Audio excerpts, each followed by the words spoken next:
my people? I'm back to another video of the weekly post-market analysis, week ending August 12th. So the first thing I want to open up here is the relationship between the dollar and the Chinese yuan. Anytime that we see this is depreciating, it has an inverse relationship with gold. This can be something that's simple to understand because gold is also tied to the price of the dollar. But anytime that gold is appreciating, we're going to see a decline in the US dollar versus the Chinese yuan. And another thing to be cognizant of when looking at this pair, about a third of the mining of gold comes from China, and China owns the most gold reserves. This is very important, and we typically see in times where this is falling, um, the gold market tends to rise, but when it is rising, the gold market tends to fall. So that's something I am being aware of. And for this reason, I have actually started looking at gold as a potential short. I do believe that we had a bear market rally in the gold market. We are going to have a lot of treasuries selling off and rolled over into September, meaning there's going to be a lot more selling of treasuries. There's going to be a lot more treasuries on the market, and this I do believe will drive yields up, which has a inverse correlation with gold because it doesn't yield any type of dividend or coupon. So that's what I'm going to be looking at. I don't trade this. I just use it solely as an indicator. Something that I am going to be looking at for a potential trade is the Euro USD relationship. So a couple weeks ago, no, this was last week actually, we had the CPI report, which was negative, and this gave investors the assumptions that the Fed is going to have to slow its pace for rate hikes. Um, I do believe in the temporary markets. Maybe within the next 1 to 2 weeks, we could possibly get a little bit of consolidation and people still holding on to the belief that the euro is going to appreciate against the dollar. But coming into Q4, there's a lot of reasons to believe that Europe is going to go through a recession. They're actively trying to get people to conserve the amounts of energy that they are using because Russia will be cutting off a big chunk of its supply going into the winter, and Russia supplies 40% of Europe's natural gas. This is going to put Europe in a recession, and right now I think is a great place to be looking at potential shorts for the euro as well as the pound. This They kind of trade similar to each other. We just had UK GDP come out, and it was positive, but not too long ago when they had their meeting, their Fed meeting, or whatever is equivalent to their Fed meeting, they actually said that they are going to be forecasting a recession coming up soon, and they're going to be at 13.1% inflation.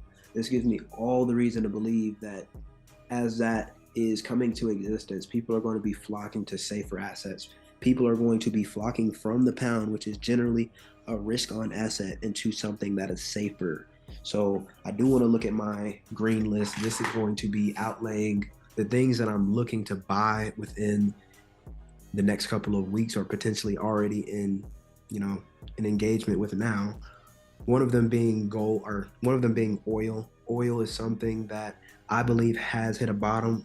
As I noted right here, we had almost 4 days of consistent support when we hit this 87, 89 level. Something about that price just signaled to investors that oil is way too cheap right now. And there's a lot of catalysts to suggest that the supply of oil is going to dramatically decrease, which will cause this price to go up. Because as supply shrinks, the price and demand goes up. So anytime we get in this area, which I have highlighted here in green, it's been a level of demand for the current year. So I'm always aware of that level that we are in, and we've been in it for a substantial amount of time just because of recession fears. But going forward, oil has a lot of catalysts that suggest it can go to the upside. And this is my main reason for being long on CAT JPY. Canada is actually a big importer, or not importer, but exporter of oil. That is one of the main ways that they generate income and revenue, is through their oil.